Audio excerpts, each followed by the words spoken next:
We have made major strides in the last year toward scaling goals, which is double and triple the size we are now. Right. There's arguments for both approaches. Staying small, making a living, doing it that way. It's just not in me. I need to be pushing, competing, growing at all times. That's just in my nature. Yeah. And I don't think we've had...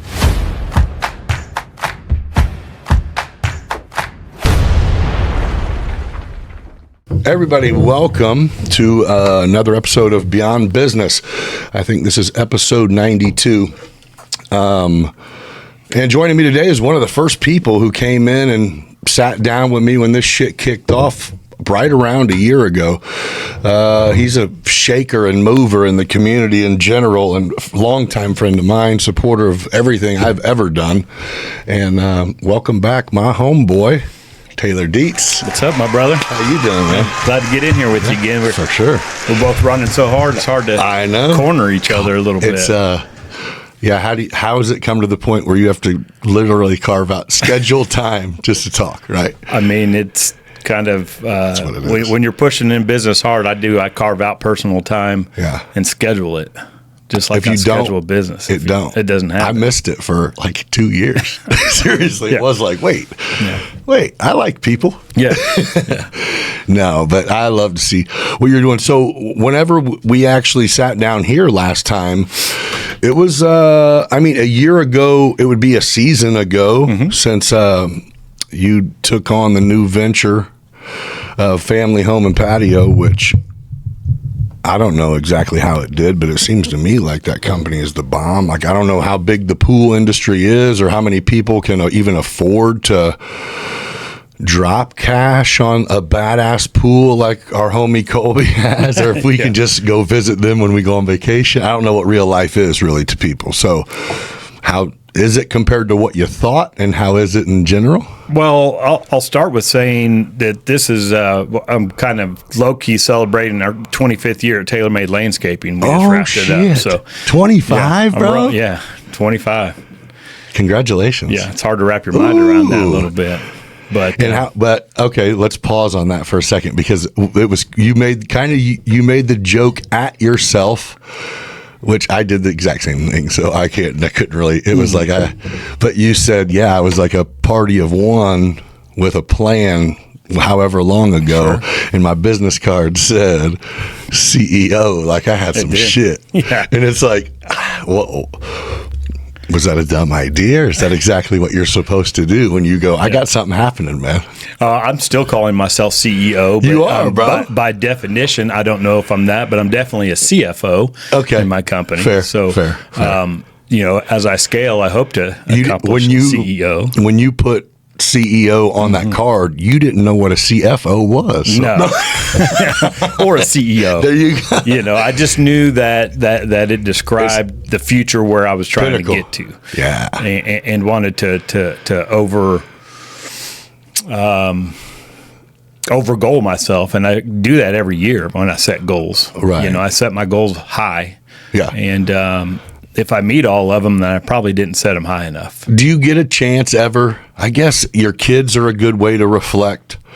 Work kind of just meshes together, but you can still flash back. But do you ever take the chance to look at the perspective of going, all right, man, I mean, in 25 years, this has been, you grew up, the company grew, you started it when you were a kid to me. Absolutely. And, in the business world, you're allowed to fail till you're like 35. That's 22 years old. You succeeded in your early 20s. I mean, I have a great team around me, so we celebrate our wins together. So I'm not celebrating, and by some of my staff have been with me for 15, 18 years of it. So we look around and we get to contemplate, and we're very, very proud of what we've built, especially from where we came from. From it is totally a we thing. I've built a great team around me. Without that, I would have never accomplished the things that I've done now. We've spoken on that, but we're very proud. We put together a lot of careers for people and created opportunities and made honest livings for ourselves and created opportunities for ourselves, and still do, and still are. Yeah. And now looking at the opportunities we have to retire, Right. Decent. So do you still, is there, I know some people say if you're not growing, then you're fail, or if you're not growing, you're stagnant or whatever. But I do believe some people, want 3 crews and that's enough. Some Sure. people want 10 crews. Then Colby wants as many people as he can fit on a, no, you know what I mean? I think, do you guys, that was my long way of saying, are you guys still trying to grow locally, or are you kind of going, no, we're... Absolutely. We have made major strides in the last year toward scaling goals, which is double and triple the size we are now. Right. So, there's arguments for both approaches. Staying small, making a living, doing it that way. It's just not in me. I need to be pushing. Yeah. Competing, growing at all times. That's right. just in my nature. Yeah. And I don't think we've had a year in 25 years that we didn't have quality growth. Okay, so are you, well, you just said it.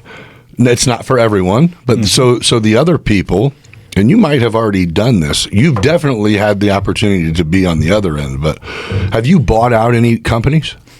I have. Like any smaller local... Yes, we've grown through acquisition. There you go. So there's some people that go... And organic growth. Yeah. So they would love for someone to go, pay me, and then I'll go to work for you? Or let me get the fuck out. Yeah, and I have my eyes on people now that might not even know I have my eyes on them. Bam. I'm glad you said that, because there's a lot of value, and sometimes it could be viewed more like a merger. So, sure. I'm getting to the size where... I'm eyeballing some mergers to really, get to that level that I'm shooting for. Which is what? Describe that compared to what you are, because I feel like, and I'm only going to mention the other company because I haven't heard bad shit, but I feel like it's like you and Walker's. You guys are the only two. I'm sure there's a million, but you guys are the two. Yeah, right? I think that I've grown myself into the top of the pile by default over time as my peers have retired and just sheer your quality time, work repeats itself, and all of the things. So it's a time thing.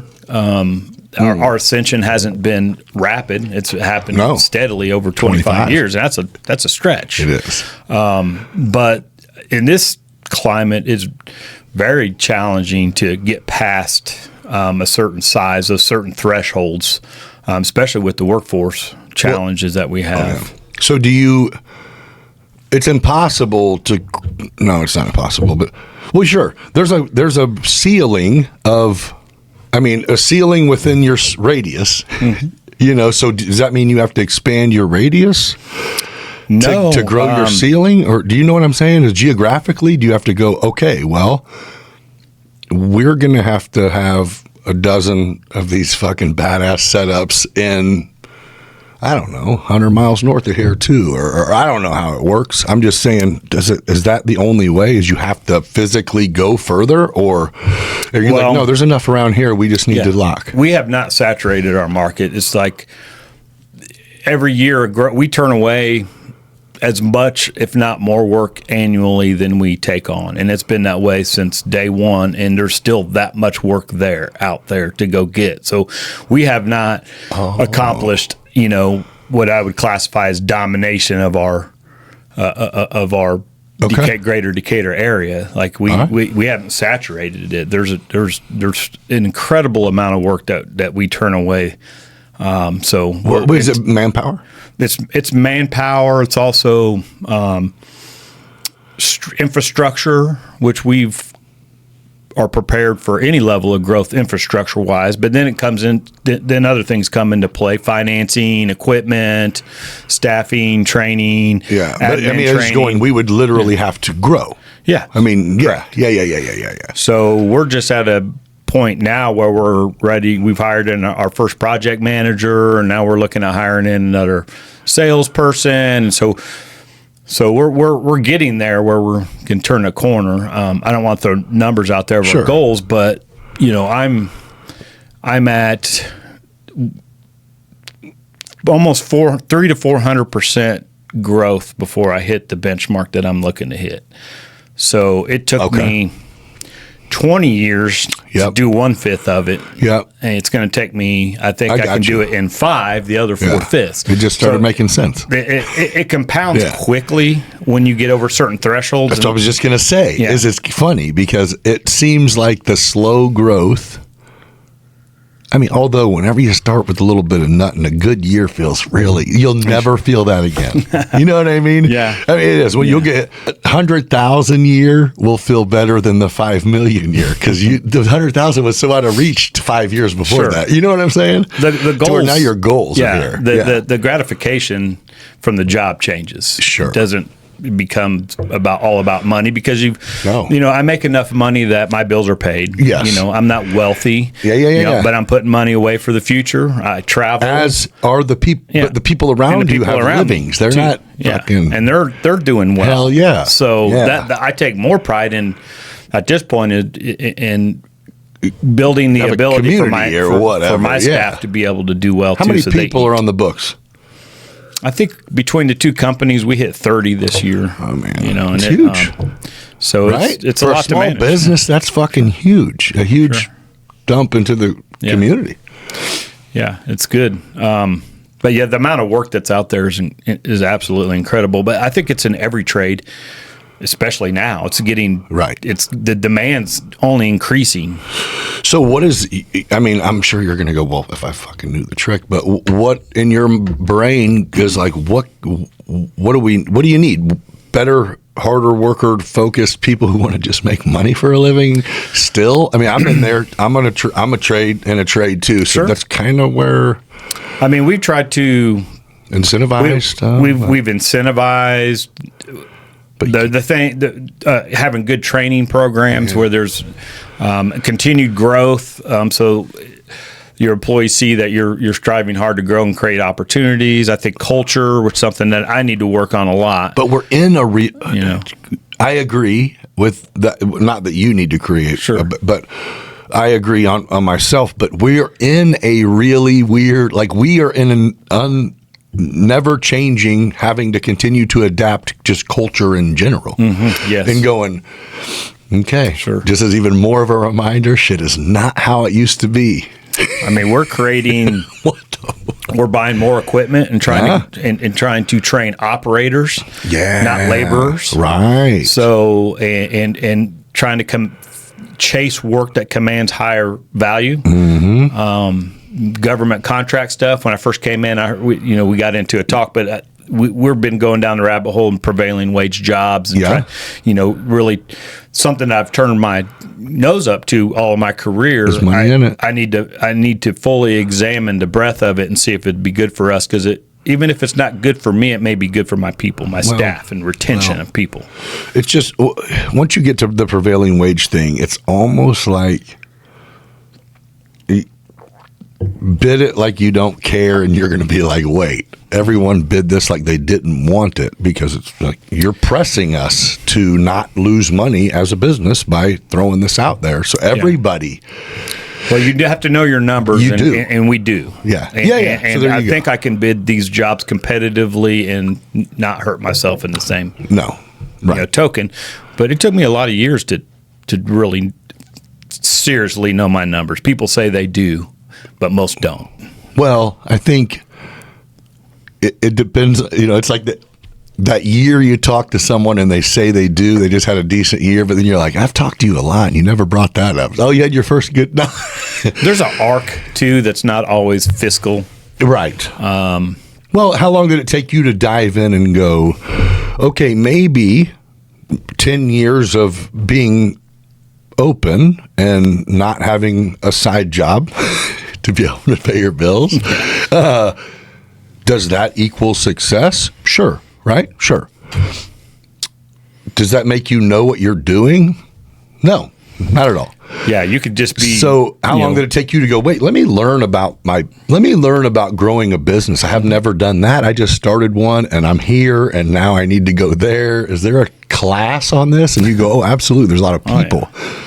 I mean, I think that's been my biggest benefit is my willingness to learn and educate and continue to self-educate. Like, I look at everything that I've done to this point and still feel like that, I should have been where I'm at now 12 or 15 years ago. Like, it's never happens fast enough. I'm always behind. I didn't do enough. That feeling never stops. But I've always been from out of the gate focused on learning business and I've done it through education, through peers, through mistakes, through challenges, life lessons, all of it.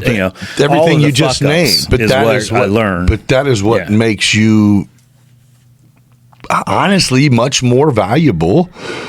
And it sucks because that's what comes with it. You can't be that when you're 25 because you have to get your ass kicked. Yeah. You have to make questionable decisions. You have to take, matter of fact, you can finally go, you know what, I'm going to take some advice. And then you take some and you go, who is this guy? And I'm still making, mistakes every day. Like I could write down, I fuck shit up more than I do it. Right. It seems like still, and that gets under my skin, and it just drives me to push harder to be more thoughtful and use my wisdom to manage that better. And I think that I do. I'm a seasoned entrepreneur, and I'm doing just fine. But I never lose that urge to. What do you do worst? What do I do worse? What is the worst thing you are worst? I don't mean what do you not like doing. Yeah. I mean, what is it overall that someone could probably be like, he does that pretty bad. Man, I do. And you're I don't want it to be like a lot that. of stuff. Yeah, but what do you? Okay, but what is on the lowest part of that you're just like golf? Fair. Fair. That's a good answer. I just can't get better. No, well, that's good. That's actually a good answer. Patience. Okay. That patience would be the number one thing that I have to work at continually. And everything, right? Yeah. I mean, it's just you. In life, at home, at work, I'm not a patient person by nature. I want what I want, and I want it now. Yeah. And I'm not on the same timeline and arc that everyone around me are. Yeah. And I have to be cognizant of that. And I'm not always great at it, but I do work at it all the time. And that's probably the thing that I'm the worst at. So your wish should be to be mindful, not to change you, because you need to be exactly how you are. Yeah, I need to be. Somebody's got to push. You're fucking right. The buttons. Yes. Yes. And and you can have a great team. I push the buttons. And the team is great. Everything is great. But at the end of it, it still goes, okay, but. Somebody has to be unreasonably driven. Yes. And I'm unreasonably Someone has driven. to be, the one that, what this fucking, yep. But some of this conversation, that rolls into family, home, and patio. And yes, which I definitely, that's what we're, I'm glad, first of all, that you brought attention to Taylor, mate, because usually you're kind of like, we're good. We're straight. There's some complacency there a little bit after 25 years in business. But that should be the thing, and it just did. That made you go, well. I know I'm an expert in my field at this point. Quarter century. And I now have the responsibility to mentor and help the others coming up.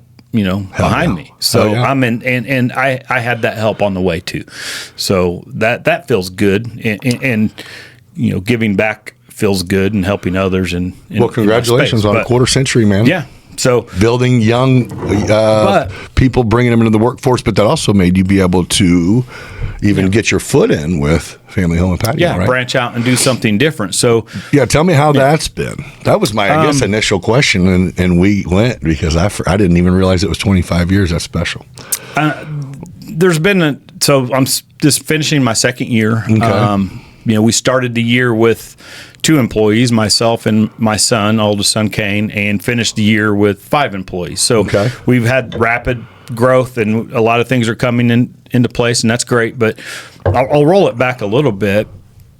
that the real reward has been just in the shaking up of my life and forcing me to go, I've dove into a new industry. I'm now the new guy again. I'm the greenhorn that doesn't know shit, and coming from the gradual, you're the coming veteran, from being the veteran guy that has an expert in his field. Now I got to go get my ass kicked again, and that's been a really good feels good lesson, a little bit, and then it's just got me excited, and learning. It's a lot different than landscaping, even though they parallel each other. Retail is a big change, and just knowing that I'm still capable of absorbing information quickly and translating it and developing employees, and to take what I've learned over 25 years and try to jam it into 5 years it's just a new challenge. It is very difficult but very rewarding and humbling too at the same time. So because you're going, hey, new deal, but in order for me to operate how I'm capable of operating, I have to be an expert. I'm not, so I have to become that. Mm-hmm. So here we go. Yeah. So after 2 years, I have several certifications in this industry. A couple of the big ones I just gained in Las Vegas recently. Which are like what? They're installer stuff. There's installer. There's technician. Yeah. I mean, for me to teach it, train it, hire it, sell it, I need to know all phases of business, from being the laborer to the technician to the supervisor, project manager. Every position I need to dabble in and get a decent understanding. That's what I've been trying to do. Yeah. So the most recent was a certified pool operator and certified pool inspector, and what that does is give me the credentials to inspect residential. I've already been doing some residential pool inspections, but commercial. Yeah. And it also gives me the credentials to go get my state licensing to go start doing commercial work in general, and that's where the money's at. Yes, yes, and that space is very challenging and detailed and complex. And I have a long ways to go, but I have a good team around me, and I have a lot of people guiding me and helping me. But so I'm kind of excited about that. It's like, so when you got in, did you think? And either way, I mean, you thought something, so there's not like a wrong way to have went. But do you think that you thought it'd be easier to sell badass pools, or did you? Or I guess I don't know. I think what you can do is so amazing, but I also know that I don't have a hollow. I have to balance my checkbook eventually. Sure. The pool and spa industry it's expensive. Right. I mean, these are luxury items. Exactly. That most people dream about having all their life, and there's different levels to it. Yeah. Between an Intech blow-up pool that you buy at Walmart to an above ground pool to fiberglass in ground pool with all the bells and whistles, automation, fountains, fire, outdoor living spaces, the works. So everybody could have a piece of it of luxury in their life and entertainment. But it is just, it's expensive. So did you think what did it do in the first year? Or in the year since we talked last, in the season that happened, I felt like the first, right when you acquired it, it was almost like a year of going, okay, let's let it be known that we're on and popping again. Yes, because you didn't change much up. You didn't change the name. Well, when I bought the company, they were in process of retiring and closing. Right. I remember that. They were on the way out. But the same name, right? Same name. Yeah. Family Home and Patio. Yeah, so it went from nothing to, oh shit, they got badass hot tubs all over this bitch. Yeah, they were closing. They stopped selling hot tubs during COVID. They hadn't had installation or service in many years.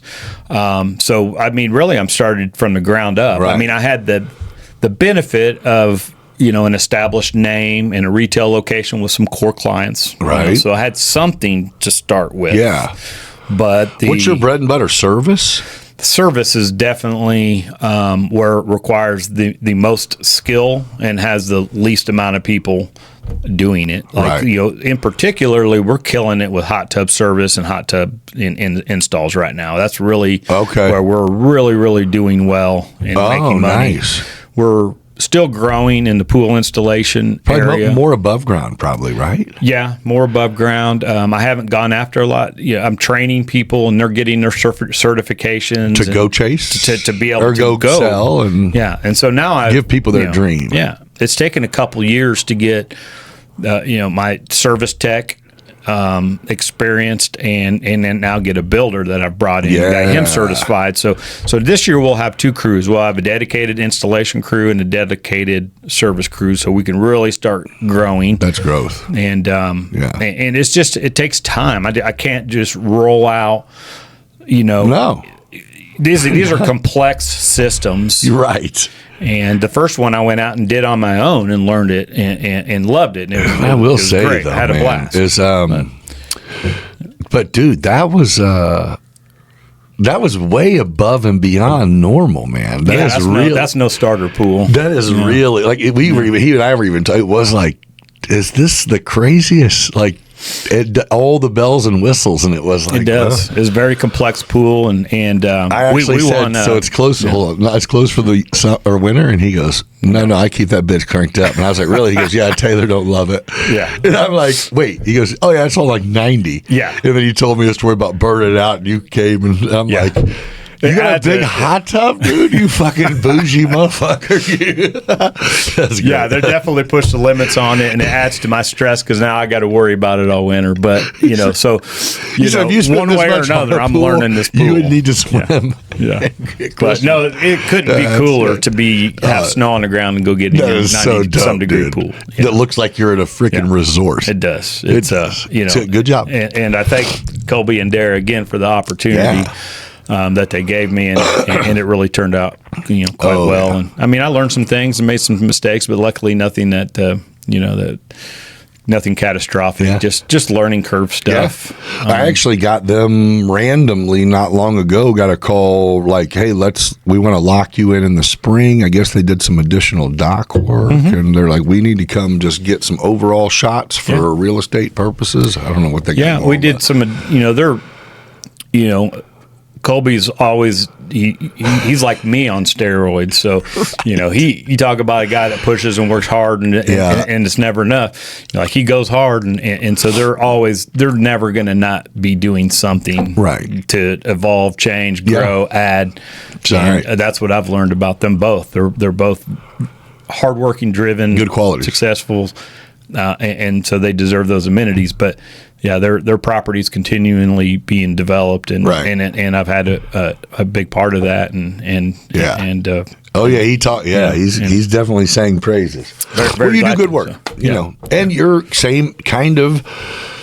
I mean, he does completely different kind of work, but it's kind of, he has the same reputation of going, I can't. You are the type of person that it's like, before work relationship is severed because of a difference of opinion, you're going to go, what do we need to do now to make what do we need to do to move forward? Because we don't want to move anywhere else. I mean, business is hard. I'm not doing the work in the field anymore, so I'm relying on the next generation of youth to carry on my reputation. And it's hard. It's challenging when you're growing and you're training people. And but then it's so great when it works. It does. I mean, we've developed good talent, but we make mistakes along the way. Yeah. At the end of the day, I mean, I'm never comfortable with making a mistake, but I know that I will always stand behind it and make it right. And I think that's all you can do as a professional. Say, this mistake, this was on me. I'll come handle it. Yes. It's really that simple. Yeah.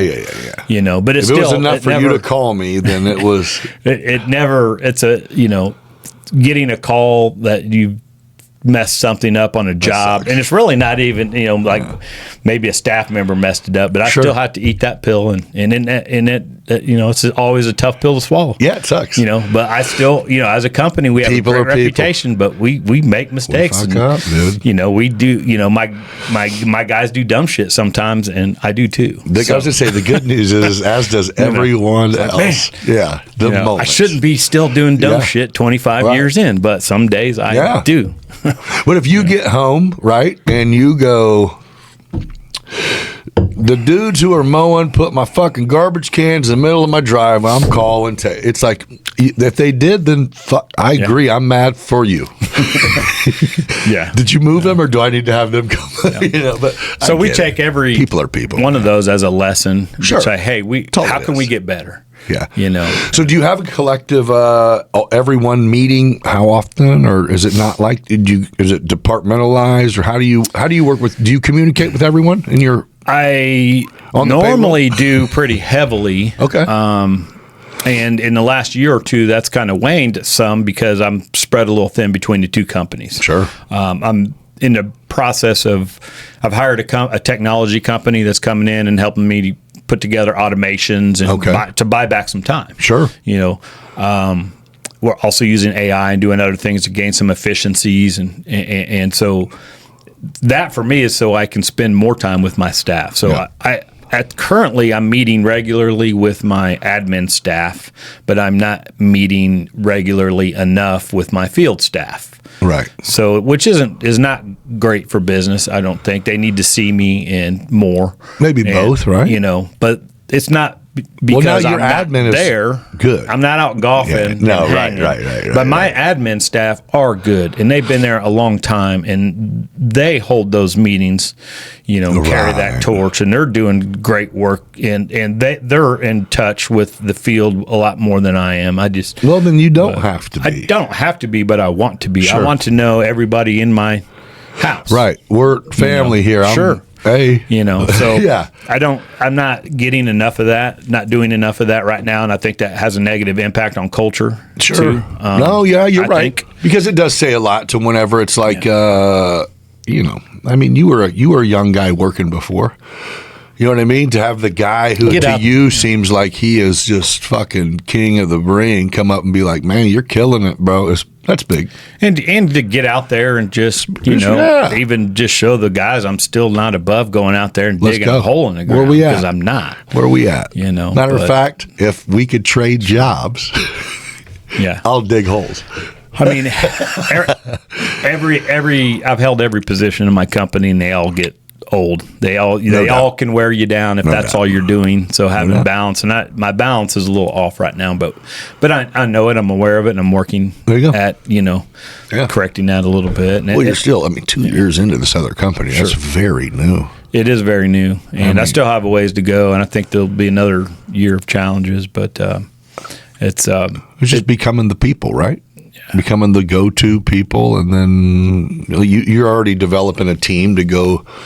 Sometimes people need a nudge to realize they can make their dream come true with that little money they're putting in their bank account for no reason at all. I think we're doing pretty good out there. I mean, there's there's a big need that needs to be filled, and I'm serving the same clientele base that I've served already, so that makes it a little easier that I already have a reputation and or friendship with some of my clients. Yeah.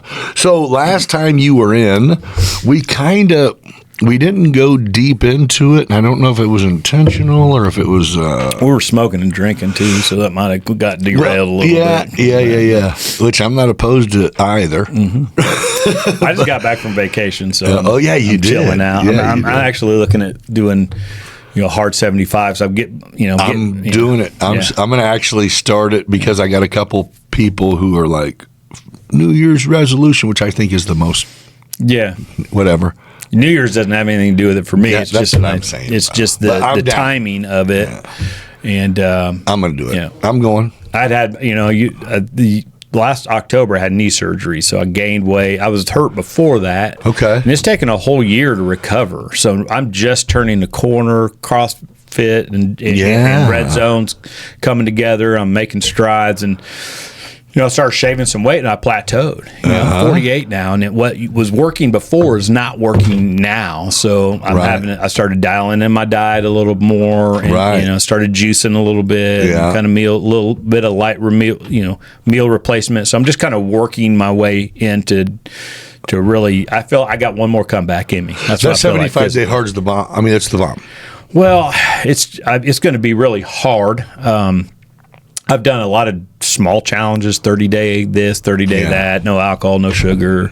That's the hardest part to me is the booze. I mean, I just want to at least have a fucking I mean, if you really do, you probably Fuck. can't. I'm not sure all the details of 75 hard. You might not even be able to have cigars. I'm not sure about that. Yeah, you can. Yeah. It takes a lot of discipline, and when you're, I'm working 2 jobs. When you're working a lot, it's really hard to fit something like that in. Right. But I'm doing a big backpack in March, and I want to be at my best for it. So even if I fail at 75 hard, I'm going to give it a go, and I'm going to come out better than I went in. Yeah. And I'm not sure if I'm going to go to that extreme, but I'll implement pieces of it. Right. And for me, I don't need that. I've been disciplined gym, food, life most of my adult life. I don't. You just need to find what works now. Yeah, I don't need to swing. I don't go from one extreme to the other. I'm always around the middle. I just need to dial in. Yeah, you know it. But I'm really feeling the urge to get back in tip-top shape, because I haven't been probably since COVID. Right. Like competition level shape. And I think that's it. The 75-day hard, it's just something, regardless of how long it lasts, it's kind of a tomorrow shit's going to be different. And that's good. Sure. You shake it up a little bit. It is good to shake it up. Yeah. And because on our schedule, the only option is right when you get up in the morning, get your ass outside and go for a walk, because you have to somehow get 2 workouts in today. I got, 45 minutes or whatever. Yeah. So or whatever, you know what I mean? It was just it. So I think that's what because it was an outdoor, indoor. It was one outdoor, one indoor, and that's what it would kind of just be.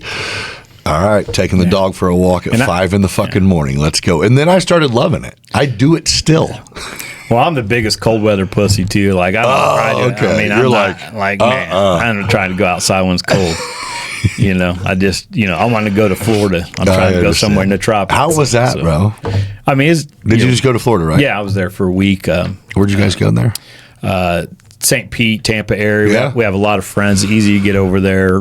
Jill's dad lives there. We're close with him. So it's just easy to pop over. And, we've been trying to find multi-unit there and discuss kind of, trying to stake a little small claim there for the future. Is that where you guys go when you dip off here and there? I've seen you went there. I don't know if that's there, but have you went there a few times in that area? Yeah, I mean, we're there regularly. I love Tampa, and some of it's just about accessibility. I can go over there for the weekend. It's 2 hours away. Right. I don't, and we love travel and we love to go warm, but that's not the only place we go, but we go there regularly and we have a network of friends there. Hell yeah. So it's just almost like home away from home. Right. And as time goes on, we'll spend more time there. We discussed, possibly renting a place for a month next year just to have it. Yeah. It's easy to shoot back for a couple of days. December 15, January 15. Let's just start there. Fair. It's a good idea. Maybe come. Do you? Oh yeah. Wait. Congratulations. You're engaged. I am. Are you getting married? I mean, that's the plan. The biggest thing is us trying to fit in, a wedding. And Ryan's getting married, my daughter, and she's getting married in August, and try not to steal that thunder. Sure. And we were trying to kind of force the issue this winter, and go to Puerto Rico and spend some time, maybe take some friends, and then have a party at Southside Country Club and have all our friends and people there. Yeah. Trying to do it on the fly quickly, it's just not, It's hard. So, we want to get married, but we don't want to. Life is in the way right now. We're not. Life's in the way. We're both very busy, very driven. Got a lot of things going on. But Jill started another company recently too. So where's she at? She started a partnership with a builder here in town. So they're flipping houses and doing some things over there. And she's had her hands in other things too. And I mean, I'll be a part of that as well a little bit. So we just keep on piling stuff on. That's what's up? Got the trolley. We did a trolley event just like a month ago, me and her. That's good shit, dude. I mean, that's fun. That's good. That's fun. I mean, it's got to be cool to have your future wife to be also like a throw some shit out there, and you're like, yeah, I would have fucking done it too. Let's go. Sure. Yeah. One part of you goes, I don't want another thing. Yeah. But that's a pretty cool fucking thing. Let's go. And, the real estate market's really fickle. It's like you need to be diversified and prepared because things change quickly. Yes. And we're coming, we're coming out of a crazy time in real estate where there was no houses and low interest rates, and it's just now where's it gonna go is so things are always changing and evolving, and to have 2 or 3 different things going on in that space is a good thing. It's required. Almost so required for I think so too. Longevity. You know what I mean? Yeah. Because that's it. I think it's who did I have in I was talking to that I was like, is it hard to be a realtor? And it was like, you mean the class? And I'm like, yeah. It's like, yeah, no. Yeah. No. Yeah. I mean, can you make money off of it? Yeah, probably not. You know what I mean?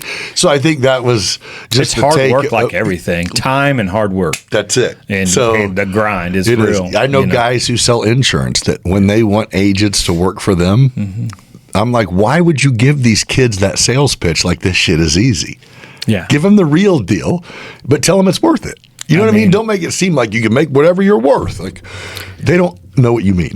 If you have the work ethic and the drive, you can have success in just about any industry. Yeah, man. Maybe not quarterback of the NFL or rocket scientist. Fair, so there's a couple of them fair. that maybe not. But well, we talked about this last time we were here too. Is how valuable it is to be able to talk to someone, to look at someone and have a conversation. It's all good to be able to, transcribe well and all of that, but no matter what age you are, if you have someone come in, a young dude, especially a young dude, who it's like, holy shit, this fucking kid just grabbed my fucking hand and introduced himself and told me, it's impressive, right? Have you had the CEO kids to your studio or anything yet? Man, you got to get on that bandwagon. So Blake kind of shifted, and then I got lost in the mix of that. Yeah. But I have heard great things. Well, my youngest, Colton, went through that last year, and he's very entrepreneurial too. He's been around it. His mom's entrepreneur. So,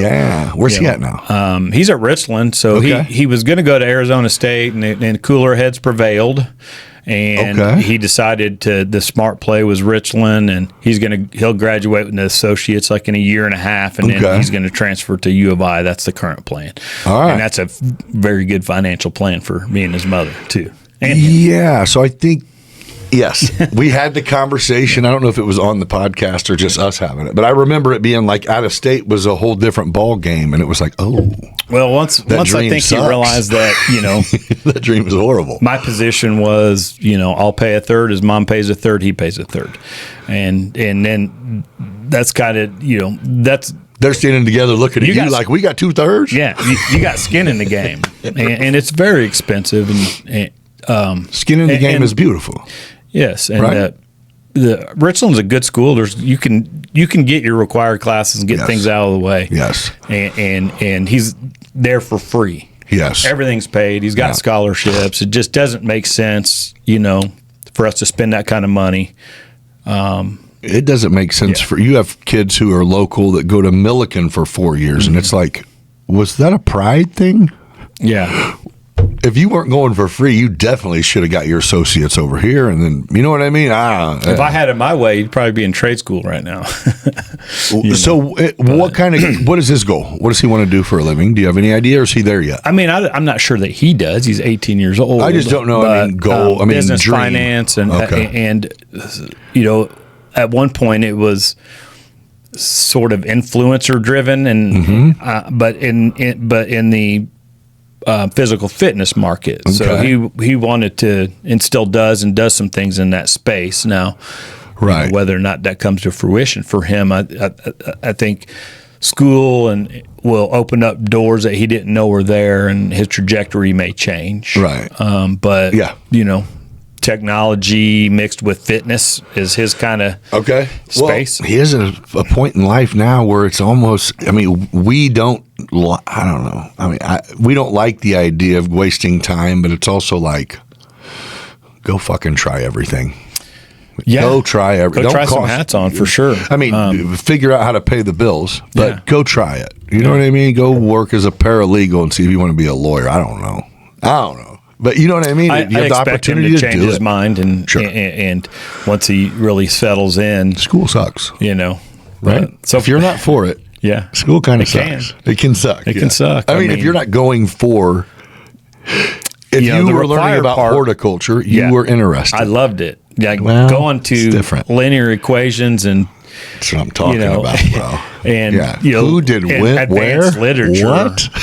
Was fucking horrible. I still why did I even put myself through that torture? They said they teach you to learn. That's it. All they do in college is teach you to learn. Yeah, but well, I just want to talk to you a little bit too about we're talking right now about mentorship and business and giving back, and you're doing that at a whole different level in the last year. And I've kind of fallen off how closely I've been following, and I had interest in doing some stuff with you, which I know, dude. But I see tell me a little bit about where this podcast has grown in the first year. Well, it went from we had an early conversation. I'm reaching out to my buddies, and they were down to do it. Yeah. And then there was almost a spot that hit to where it was like, holy shit, I don't even have to look for people. Yeah. Because people were coming. But now it's kind of back to the point where I'm going, all right, I don't really know how to grow as far as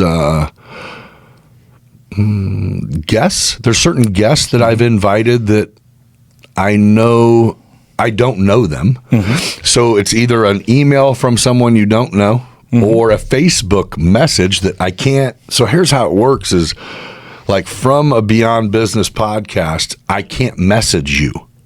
Yeah. You know what I mean? If we're not friends or I have to message you from my personal one, which we're not friends. So it's a stranger messaging you. So sure. I think contact is weird. And I actually recently had just kind of reached out to a couple people.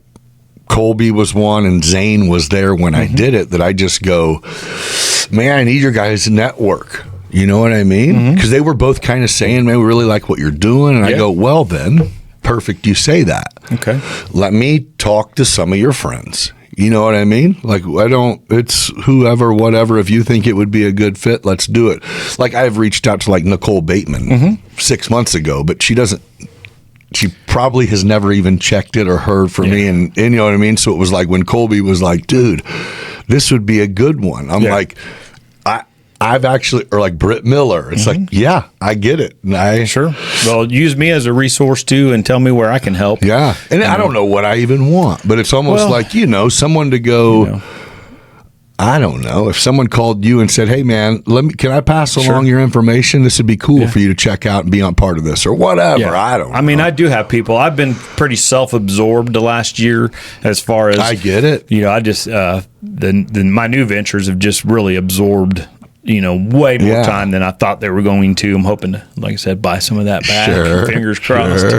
It'll happen. Yeah. It just takes a minute. But I've seen you're putting out, you're branching out. We started a couple little spin-offs, a group on Facebook that's cool that I need to, I also, need to participate more in these things. And I don't know what I'm doing. I'm just trying to, because I think that's it, is I enjoy even from the people I don't know that I've met here for like a month or so after they leave, I'll hear from them. Yeah. You know what I mean? And it's just you make connection with people and you learn something from everybody. And I think all of it is all of this conversation is helping the business community in a way. I've taken something from every person that's been on your show, and I appreciate that, and find them all more interesting locally than I listen to national stuff too. Sure. I find the local stuff intriguing to me.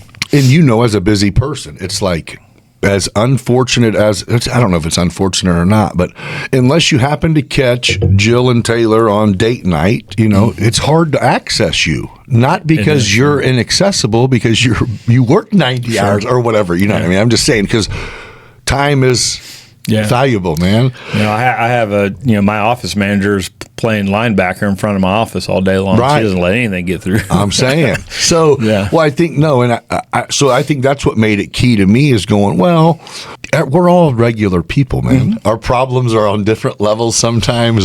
You know what I mean? It's just a bunch of dudes or chicks going, I think we got this. I think we might have this. Yeah.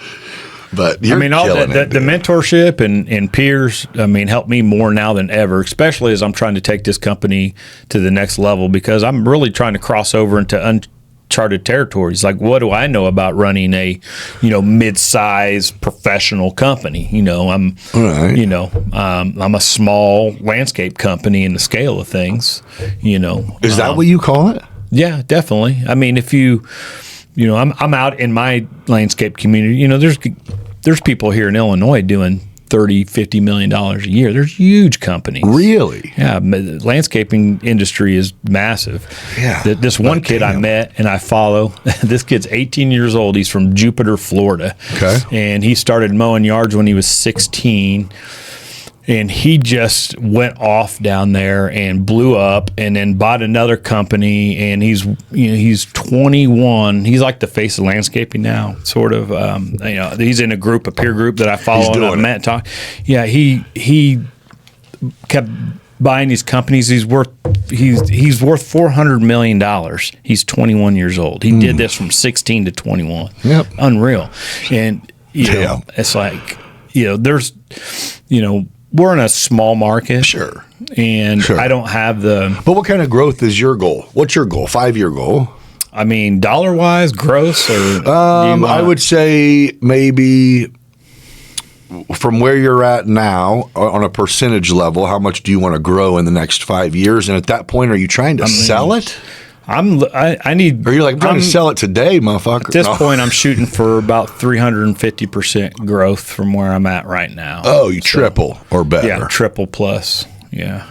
And it's more than manageable. At that point, I think I will have, hopefully saturated up a lot of the leads that are coming in. I might even have to start advertising to be able to maintain that level, possibly. Which project manager and whatever else you said you're adding.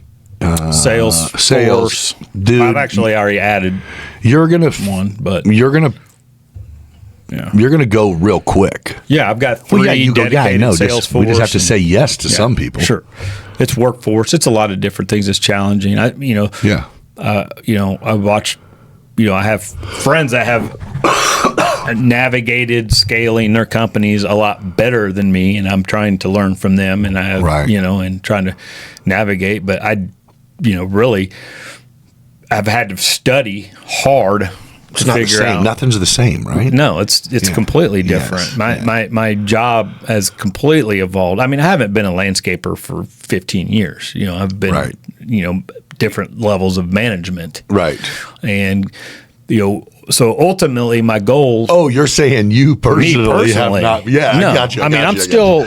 Yeah, you're like, consult with my design work and the stuff that's in the field. But you're like, I ain't been fucking. I mean, I wish. I mean, I do. I went out and built a pool. Yeah. I used to be a really good landscaper, but I've, there is gratification in that, man. I love it. I mean, it really is. I mean, I fancy myself being able to go back out there and operate and do some things and have that balance be in and out. It's just not, with the goals I have in mind, it's not reasonable to think that I can go tinker in the field. Right. But I do have tight connection with my staff. All of my jobs, I get project photos every day, so I'm in tune with every project that we have going every day. I mean, I'm involved at the ground level. I'm just not there. And in this day and age, you can do it all remotely in real time. Yes. So we do that and do it well. Effective. Yeah, it is effective. But that whole goal being, if I can reach a certain size and a certain threshold that allows me to hire out components of my job, that starts freeing up my time to, eventually get into a semi-retirement type of position, where I can back down, I've been working 5-6 days a week. But so what are you talking? You need to be able to have 10 hours a week or 20 hours a week or something like that? Reasonably, what do you mean retire? Like you actually want to retire? No, I'll never retire. Okay, but you're saying let me not run this bitch. No, I think that I can effectively run multiple companies from afar. Let me put 15 hours in and but a lot of the things that I'm doing, I can hire out now. It's mostly financial purchasing and things that and the automations and AI that's coming are gonna take some of that off my plate anyway, and they are already. Makes me so happy that you are the only person who has sat down across from me who is acknowledging what the fuck is happening. Oh, I'm addicted. That's what I love it. Yes, I'm on AI for everything. Same. Everything. Same. I don't even access Google anymore. Same. Rarely. Right. I get and that's what somebody asked me yesterday. Is it it's like Google searching, right? And I go, no, it's about learning how to prompt. It's like faith. I'll literally. If Google search was religion, this is faith. Right.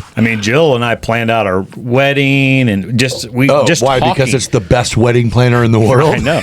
We plan our food, our meals, and buy the right amount of food. It'll kick out your meal, your ingredient list and where to get it in town. It's incredible. Like I could go on forever. Oh, same. And we're implementing it, and now mine bids jobs, dude. Yeah, no, I'm doing that too. I'll give you a case study if you want to hear one. Yeah. So we didn't chase a lot of large commercial or prevailing wage jobs for a lot of my career because 9 out of 10 times we get handed these packets of complex work, and we get 2 weeks or less. You got 2 weeks.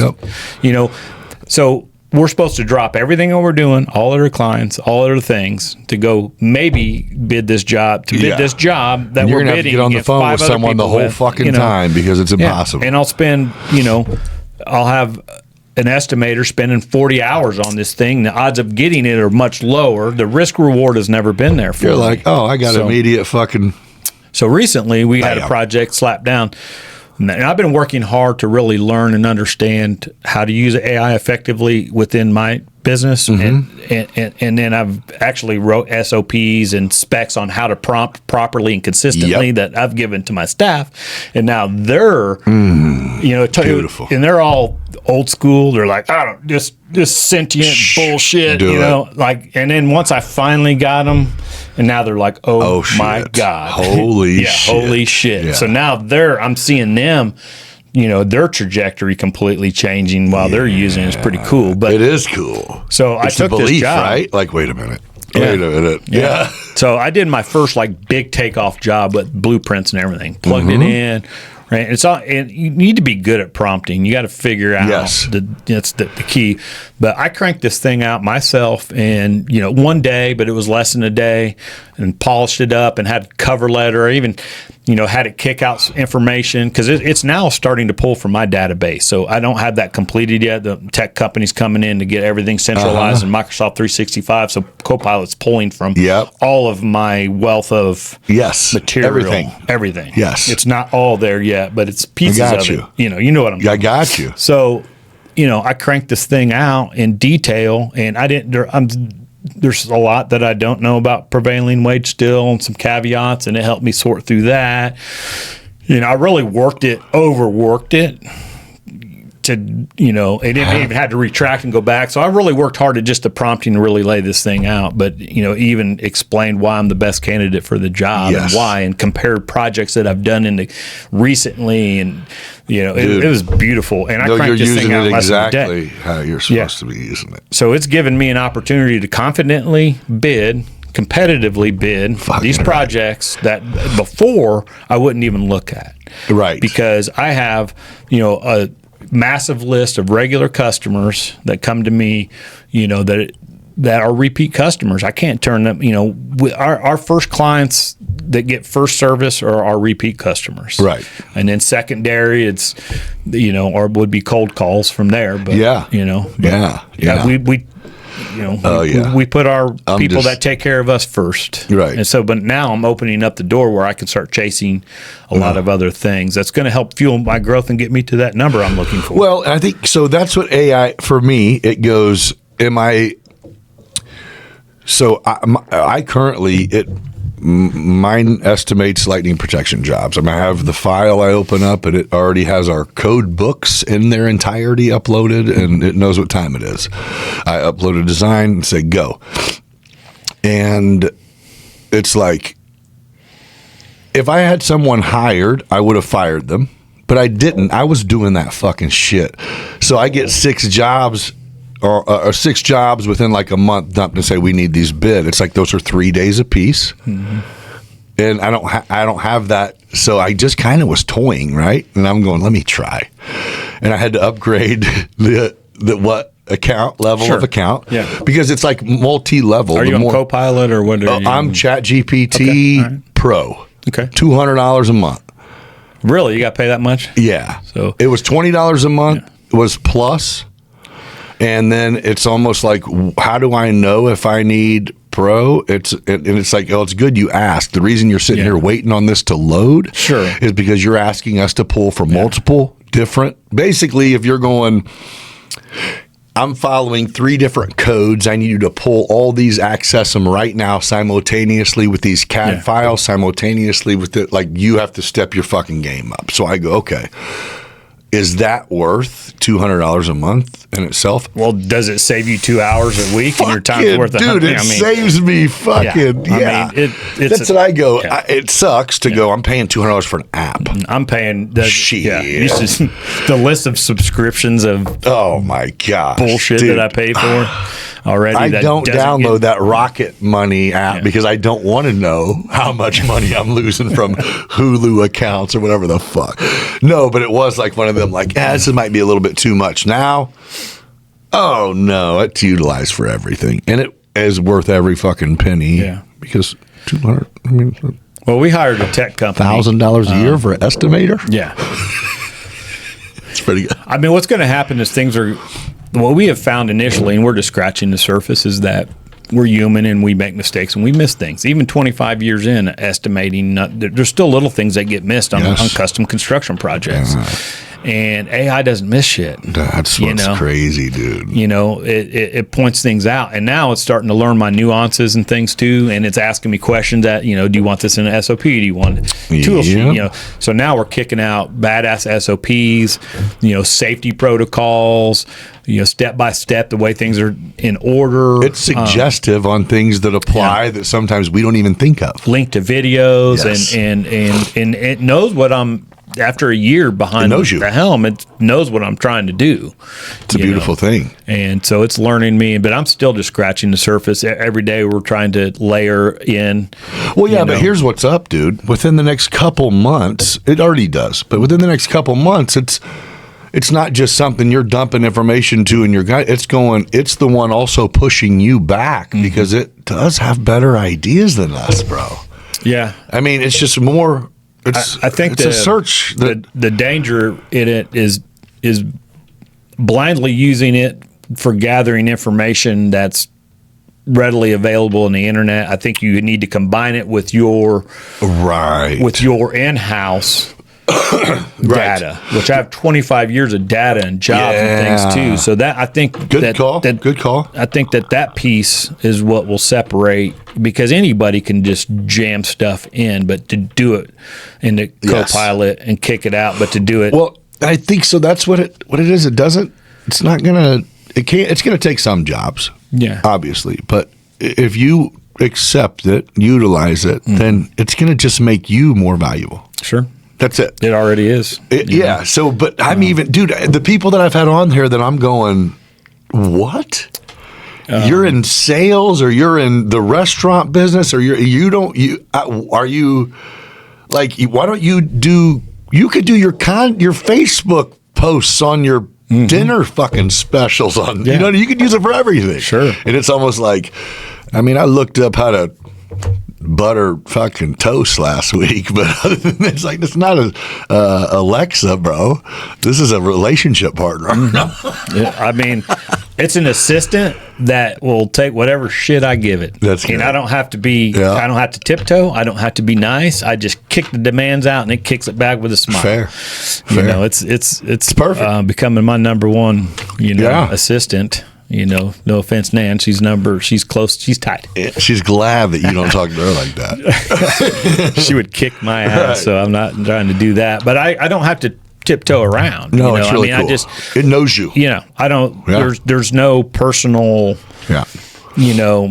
Barrier that have to get through. I hope that a lot of people just gain comfortability with it. It's huge. It will. If you don't, you will be forced to. And it's being utilized and everything. You're going to be fucking writing letters while people are sending emails. But if you're in business, you have to stay current and adapt and change with the times, or you're going to get left behind. And that's facts. Right. Or in a year, you're going to pay a company that we probably should start one that's an AI prompting company for small businesses in a year whenever they go, we're going under. We just have to communicate with this thing. I mean, I still hired one. It's not solving all my problems. Yeah.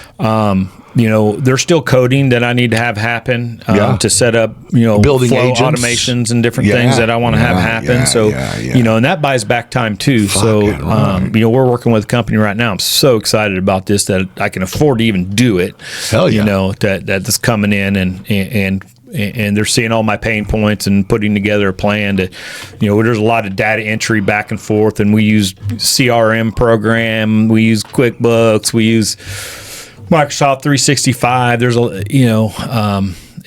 I have two companies, and there's two sets. Right, and it's going. And the flow of information between these is not good. Right, and not great. And that they're. And I know what I need, so they can come in and help it. And perfect. And even as much as, I'm not ready for AI to answer my phone calls, but I am ready for them to record my phone calls, put it into my CRM, send it to the division manager, estimator, and help facilitate. Hell yeah. I think that, some of the things that my office manager is doing now, she'll evolve and do other things very valuable. But, things like payroll. Redundant shit. Let's go. That shit's getting ready to go away because it's all the information is in the CRM. It's going to grab it. It's going to shove it in there. AI is going to take a look at it, make sure it's right, and it's out.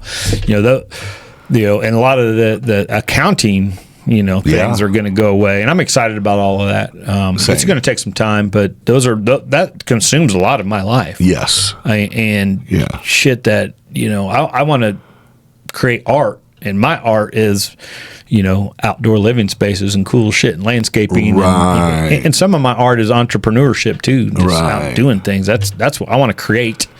Yeah. But when I'm sitting there banging out invoices and you get so creative that you get stuck. Yeah, in a spot where you make the most money for creativity. I still got to go do dumb shit and get behind the computer, and I've got to balance my checkbook, and and I have to read my reports. And good for you for knowing that you need to get the fuck from behind that computer. Yeah, trying. I mean, you're utilizing what we got. Yeah, AI is where it's at, dude. Purchasing is a big one for me. The AI, because we have a big company and we're constantly purchasing. So, helping it. Before I felt like I was a master purchaser because I knew how to do the research. I knew how to do it quickly. I knew where I was so good at it. It does it for you, and it does it better, and it does it now. Fair, and I don't have to waste the amount of time. I'm pissed because for the last 5 years, here's the answer. Like, what the fuck? I don't even want to know the amount of hours that I've spent researching. Yes, shit to buy for my company, and trying to make the best place, informed the best decision. And it's now. Yeah, and better. That's great. It does make you go, Yeah. Hopefully I've never been in denial. I'm like, this thing, it knows more. Matter of fact, as soon as I uploaded the code book that we install according to, I was like, I'm no longer the smartest person in the room. Yeah. So, I'm in a new industry. And we have water and electricity in there. So there's two giant code books that I have to know. Fucking right. And I can, no one knows everything in them. No. But, I'm working on a bid for this massive project, and, it's an indoor pool. It's this massive building with a gym and all these things. And it's very complex. I uploaded the plans and both of the code books and the location in case there was any local codes that may have conflicted, because I'm like, hell yeah, there's shit in here that don't seem right, but I haven't been in. I'm not a I haven't mastered this shit. I'm still learning, and I can't afford to make expensive mistakes. Yeah, I pointed out some things that and this particular project, they want me to build an in-ground pool inside the building after the building's up. Oh. And I'm like, yo, this. You want to throw these walls up around this pool? So it's a bad idea for a lot of reasons, but for me just to tell them, like, that's stupid. That's not good enough. Yeah, that's not going to cut it. No, Yeah. so I was able to put together a very detailed report that made sense. Reasoning. That was very reasonable. Why? You're like, that is not how I would have said this. That's a stupid fucking idea. I was like, yeah, that's what I want to say. It's a terrible idea, Jack. Like, listen to yourself say that. Yeah. Do you know what's involved? You say put outdoors indoors, then come indoors. Yeah. And it pointed out some things I didn't think about too. Like, these, complex jobs have, not only the code compliance, but also inspections that need to happen in certain sequences. Yeah. And trying to do things backwards and in the middle is pointed out how disruptive it was going to be to all phases of the project if they're not done in the correct order. I'm like, so things like that is pointing out. So that way, I'm taking this information to my general, and my general's taking it to the customer. So, if I just say, hey, this is a stupid idea, and he takes it to the client, you're fucked. You're not getting that job anyway. No, like this, good. I still might not get the job because I'm saying, hey, this is a really, really bad idea because it's going to push this. Now the pool guy wants to come install the pool first, and you got to build that building around it. They're probably going to call some other people and say, hey, are you stupid enough to build this pool after? Right. Well, so I'm to the point now where if I'm replying to more than 2 people at one company, then I run any reply, I upload their email, I upload what I was going to reply and have it. Like, it sounds so stupid, but it's also like, nah, because I say some fucked up shit. I just go, if I take something wrong, or if it's like something where someone's pointing a finger, it's going, hey, and by the way, that was a false statement, you fuck stick. You didn't have to say that to everyone. Well, that's where the patience comes in, because I get a problem handed to me, I'm going to deal with it right then on the spot, and sometimes I'm guilty of the... Listen, everyone, it's time to level up. I've been testing Dubby Energy, and this stuff hits different. Clean energy, zero crash, laser focused clarity, exactly what you need. Whether you're grinding, teaching, flying, or just trying to stay sharp through the day. Go to Dubby.gg and use my promo code BeyondBiz at checkout for 10% off your order. Try it for yourself and feel the difference. Dubby Energy. Focus up, lock in, get after it. Do you have off time? I do. I mean, I am very regimented with my schedule. It helps me sleep right.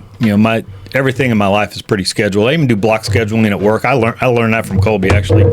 That was one of the big takeaways I got from him, is learning how to just focus in on one task and not do any other tasks.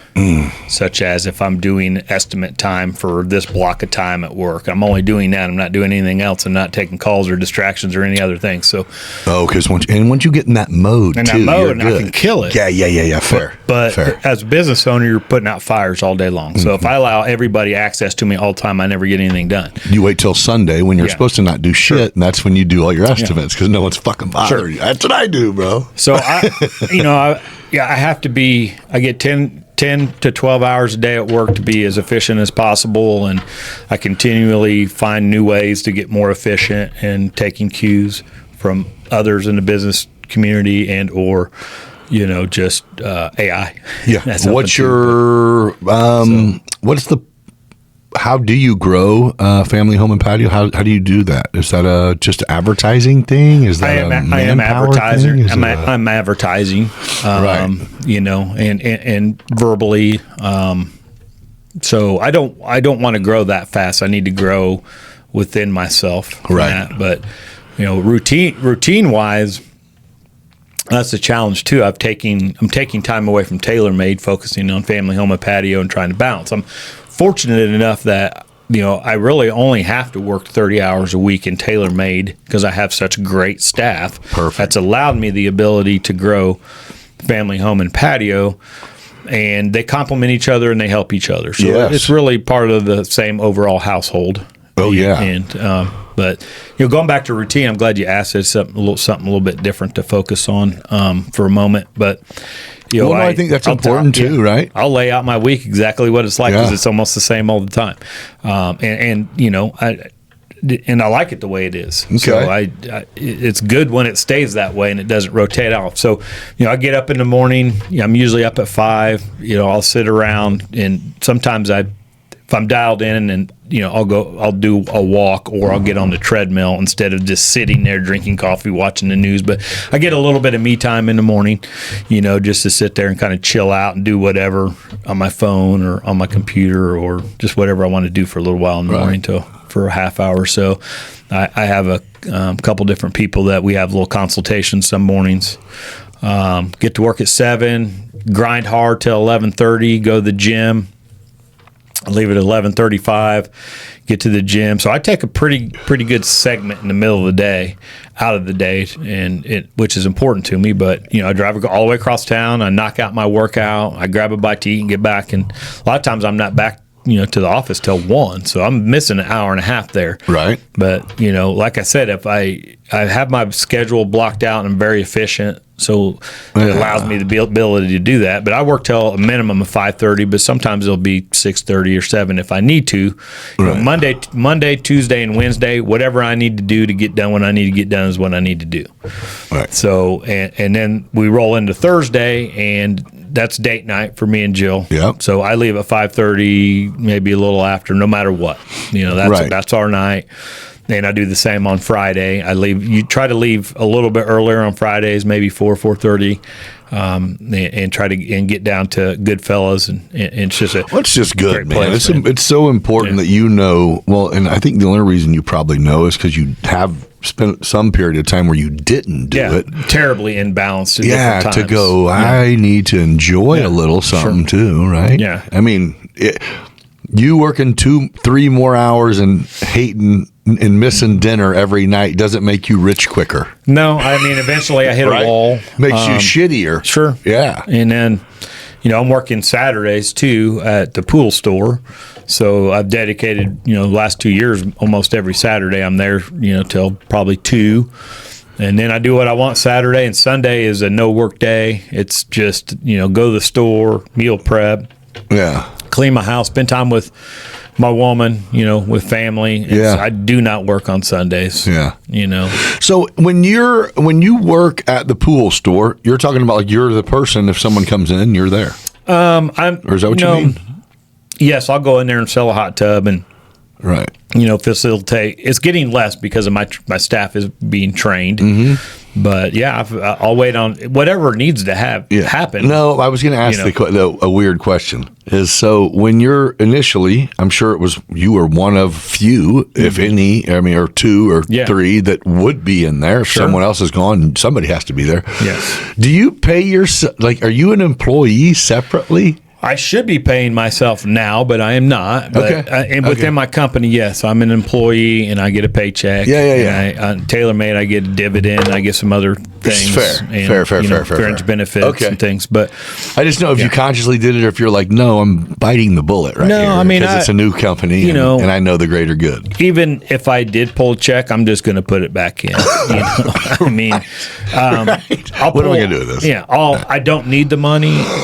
Fortunately, right, and that will prematurely taking money out of that company will only hinder getting it where it needs to get. Fair.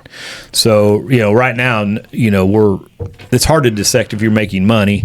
Right. I just didn't even know if just for the, some people are hours worked and how much is spent needs to be reflected, even if I'm not taking. I mean, that's the smart play, but no, it's not. So they say you're supposed to pay yourself immediately. Well, I don't know too many small businesses that can survive paying themselves out of the gate from the ground. They shouldn't. So I did have Caleb Jump had a really interesting take, right? Yeah. It was smart like, dude. I mean, what he says, I'm made listening. So much sense, right? As he goes, as a small business owner, you don't make money, right? You put your money back in. It's an investment. And he goes, it's hard for me. He goes, I like the idea of helping. Mm-hmm. He goes, but if you start a new company next week, any money that you make from most likely any of your companies, you now want to put into this company. Because you want to succeed and you know what it takes and you have it mapped out. And he goes, but at what other investment do you dump 100%? And he goes, so like my job is to go, I get it. You're going to be successful, but let's take 20%. You know? And it is like when he says it, you go, yeah. Well, here's the thing. I bet on myself 100 out of 100 fucking times. Yeah. And I haven't been right 100 out of 100. No. And you're not going to with investments either. Fair. But I think he's just going, nope. Yeah. Sell your short on having some security. Like you can still have some security. 80% is a lot. It depends on how you view investments because although I'm not you getting know more than I do on this shit too. Although I'm not getting paid a physical check, I'm gaining equity. Sure. In my building and the value of my business, paying down equipment. I'm growing staff and personnel who are very valuable. Oh, value is still increased. I mean, your yes. On paper, my net worth looks cool. Yeah, fucking awesome, right? Bank account doesn't match the net worth. It's irrelevant. But yeah, they're supposed to be, trying to build something, for the back end and get the payout later. But as long as you're a working entrepreneur, you should be able to routinely make 10 to 15% on your dollar. Right. And as long as you're working, you'll get that. But as I pull out of work and pay others to do that, and or sell my companies or retire in place or whatever the method of me slowing down when the time comes. Right. That ROI, that ability to make 10, 15, 20% will decrease to the point where it makes more sense for me to put money in the market and I can make money. I can make the same money. I can make that money work for me while not working. Yep. And Caleb, I can't wait to get to that day because I'm going to come see you. For sure. I'm going to, there's going to come a time in the day where I'm not putting everything back into these companies. I'm going to start pulling out. It was almost like he even understood, but he was going, the most risky thing that you and I do. Still diversified because I own a company called Taylor Made Land Holdings, LLC. Oh, yeah. You got some rentals, right? Yeah. So I've got some, commercial and residential, that's building equity there. I keep them separate. All of my property holdings are separate from the businesses that I own. So let's just fast forward to when we're like, I don't even know what age. I don't know if we're going to get old. We're already old. That's why I said we're not going to get there, right? We crossed over. We'll just be old. Mm-hmm. Well, so, yeah. Do you ever go,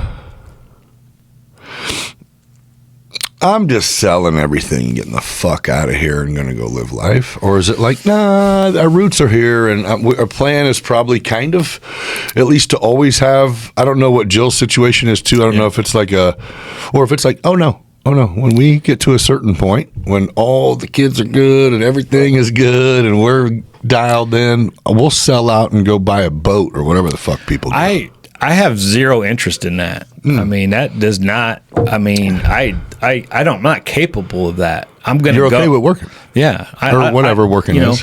I don't know if I love work or responsibility, but I do like producing and being, and doing things. I just want to be able to do it on my own terms. And most of my life, I've done it out of necessity.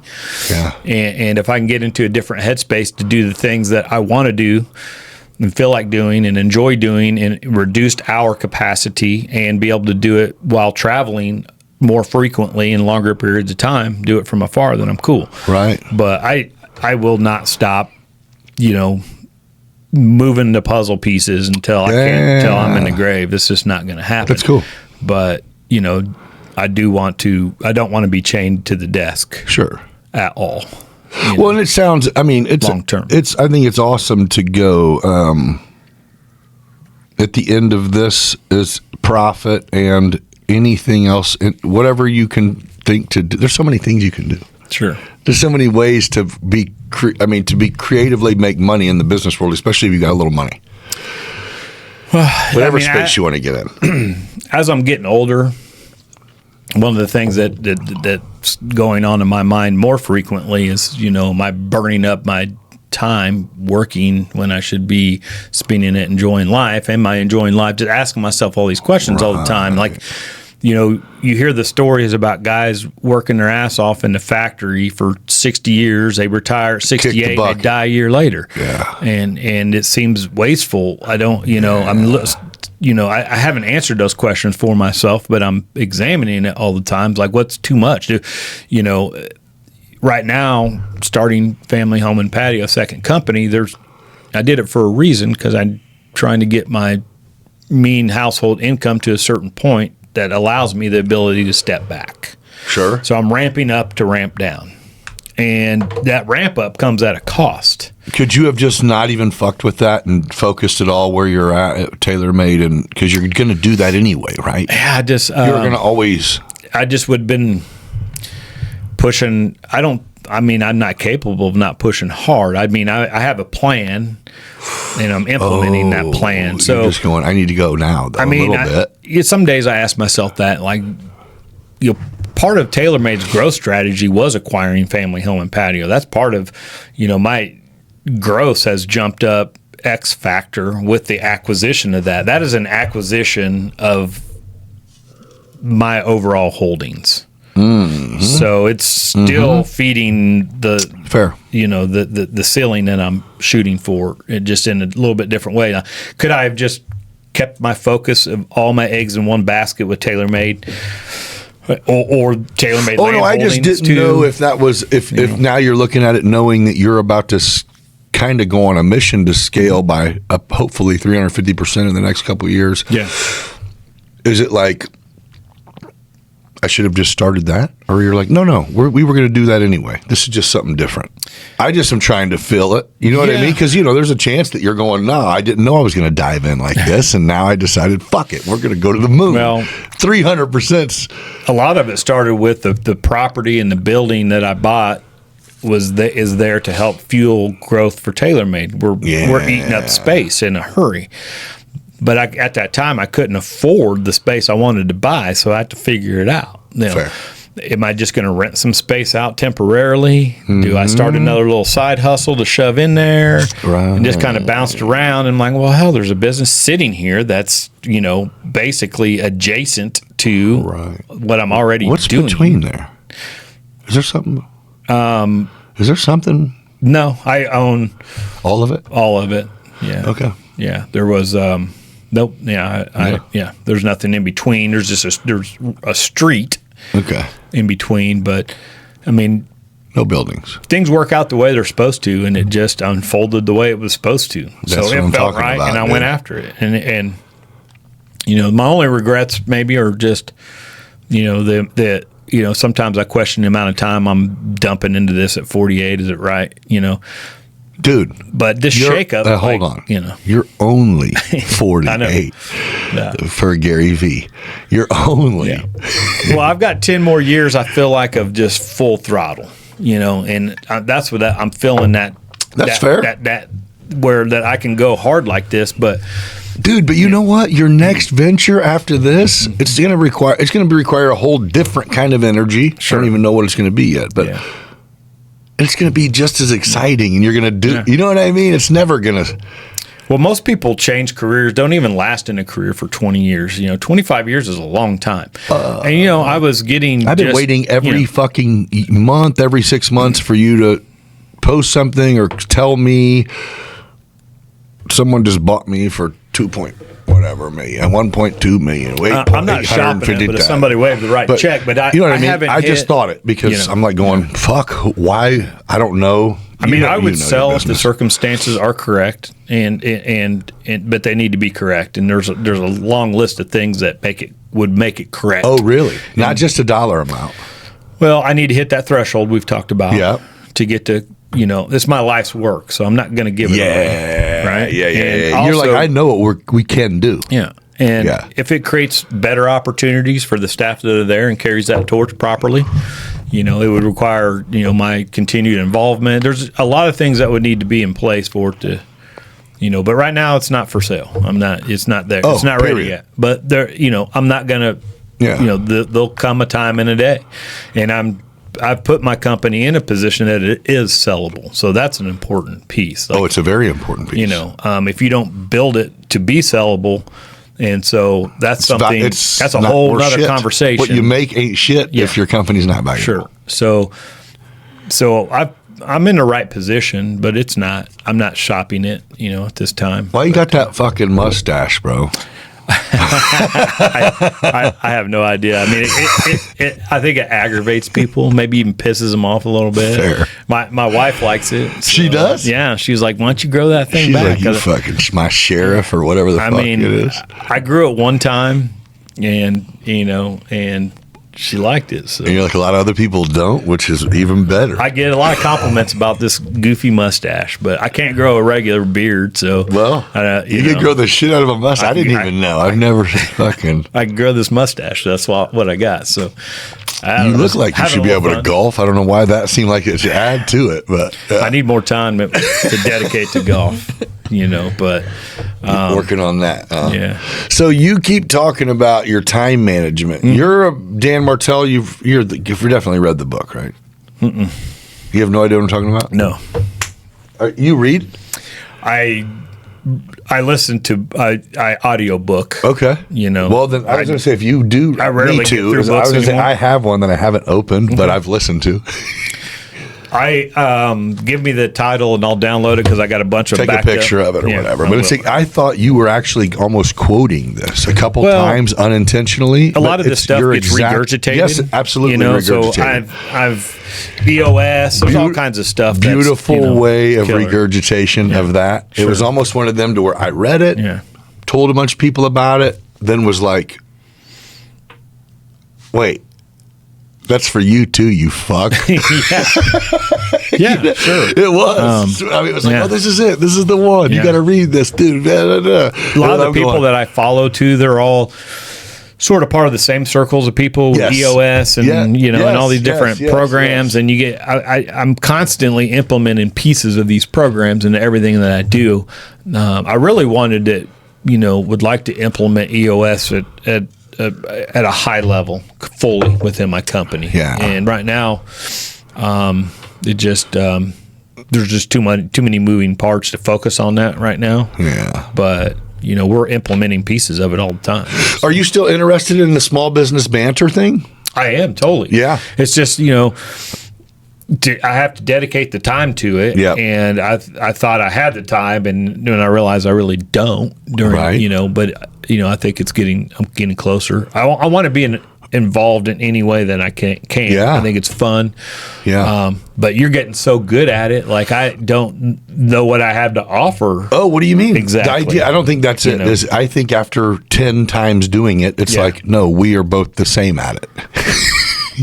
I just no longer wonder I'm no longer like, that's what I fucking sound like that. Well, I sound like an idiot. Some of the podcasts I follow this super retro podcast from the 90s. Is hilarious. But having two people that have known each other a long time, that just bounce shit back and forth and know each other well. You like it? Yeah. Same, I think dude. that adds a lot to just being an individual. Because we don't see everything the same. Right. But we also know each other well enough where we can laugh and giggle about shit and talk shit to each other and have or some fun. Or if it's like, you think you're fucking stupid if you actually think that. It's like, what? I love it. I think that having a couple of people adds a lot. And at the end of the day, I really, truly want to try to give back to our community and the business community in any way that I can, and I want to do more of it as time goes on. So what it's really making us be able to do, and you're on board already, you don't even know it, but now that, do you fuck with these? You fuck with these metas? Joe, we've been playing around with them. The answer is yes. So Oh, I'm telling you, I just heard your phone when you walked in. Yeah. But it's same. Like, whatever you use, it goes through that too. It's not just meta. Well, what's funny is I lost my vision recently. Like, finally the shoe dropped. Like, I've had perfect vision all my life. You're old, bro. Right? And just it happened so fast that for a week I was nauseous because I couldn't see right. And it changed, like my vision, like just a light switch. Wow. Where now I need readers and I've had perfect vision all my life. And there's like two really close, I can't see. I used to be able to hold something right to my face. Did you get your eyes checked? Well, I go next month. I've been waiting to get in. Yeah. So I wanted to figure out if I'm going to have lenses. I don't know what I need yet. I've heard about these drops, but if I'm going to implement glasses, dude. So I don't want to just go buy a pair and then have to turn around and get lenses and do all this. Well, so that's what I did. Is I go, them motherfuckers look like Clark Kent glasses. Yeah. I'm going to go buy them from the Walmart Vision Center. Yeah. I went and bought them, and they're like, "What lenses do you want?" I'm like, "Wait, what are my options?" They're like clear, ones that tint or sunglasses, and I'm like, the ones that change. I guess let me get the ones that change, and I don't even know how this is going to work because I actually wear glasses, so I need to be able to see. Sure, but my fucking prescription is pretty bad, so it was going to be like $250 for the frames, and then if I need my lenses, another $500. Yeah, and I'm like, I'm not going to drop $750 if I'm not going to wear them. So I'm like, let me buy them, see them for a week. Yeah, dude, within fucking 5 hours of having them, some bitches, I ordered my lenses. Like, let's go, bitch. I don't give a fuck what I look like. These are the shit. Yeah, and getting, you've wore glasses most of your life, so you already had. I don't know if I can wear glasses. Either I have to wear them all the time or not at all. I can't be the guy that has 10 pairs of readers off and on all the time. No, you will. Here's what's going to happen, brother. Yeah. Is you're going to get them glasses and you're going to be like, oh, you guys better quit fucking with me. I just go ahead and put the implant in my brain. Beautiful. Now. Thank you. Me too. Let's just skip right to it. It's like you would do that. I go, where is the line? Are you fucking kidding just me? Go ahead and mainline me right to AI. I'm going to sell out, bro. Yeah. I think I like all the technology, and it's getting easier to use, and I'm using my voice much more, which I have to get better at. Yes. And I'm getting I want to get to the point where I'm not typing in inquiries anymore. Nor I'm just should you. Speaking them. But. So that led me to what just made me say you're down for it and don't even know is going, our plan for the brainstorm of Beyond Business, not Beyond Business, of Small Business Banter was being able to get other professionals on, and almost if there was any chance we could have live interaction, but we didn't know how we could even do that because it would be. We now literally have the ability to go, you and I sitting here live.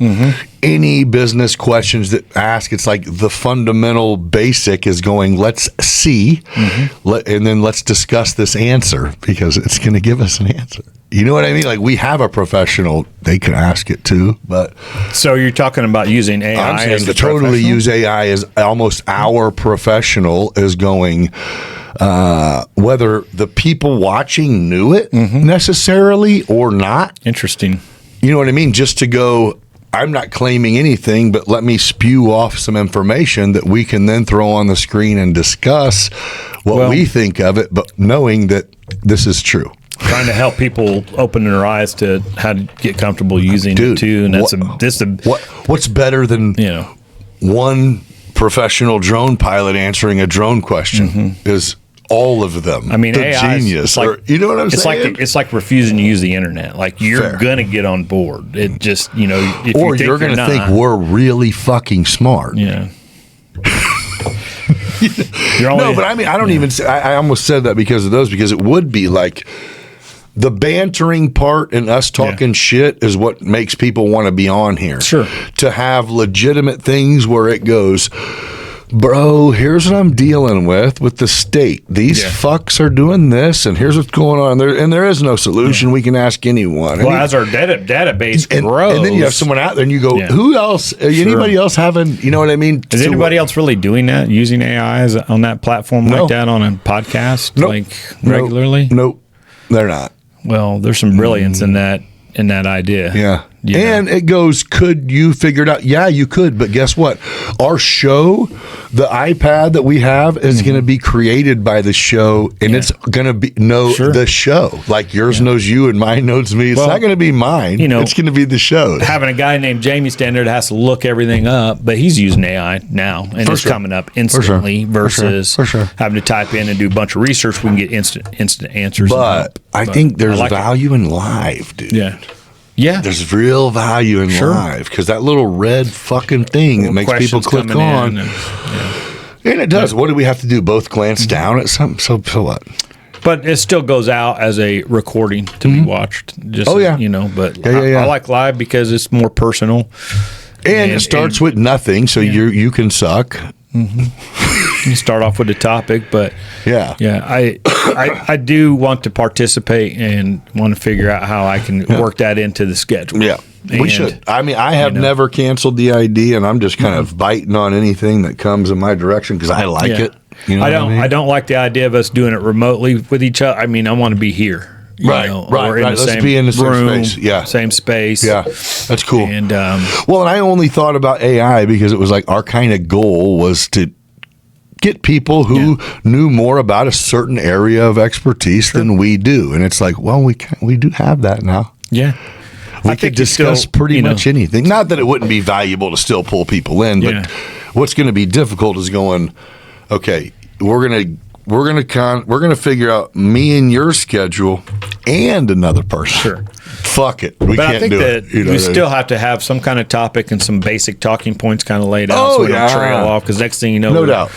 Kind of rolling off. Have to have some kind of basic structure. I almost think you go 20 minutes of specific trailing off about whatever, and then go, all right. Yeah, get back. Here's where we're at. And then if we can get interaction as time goes on from any viewer that would come in would be beneficial. But and what AI gives us a chance is to go, what are problems that small businesses in our area are dealing with, or what's the biggest hiccup? And it'll tell us. Yeah. And it goes, what can we talk about? What do we might know some. Well, our small business page, is pretty active, and there's an ongoing topics being spewed out there. About local things. Yeah, I think it's doable. I think it'd be good. I think it sounds fun. We just have to.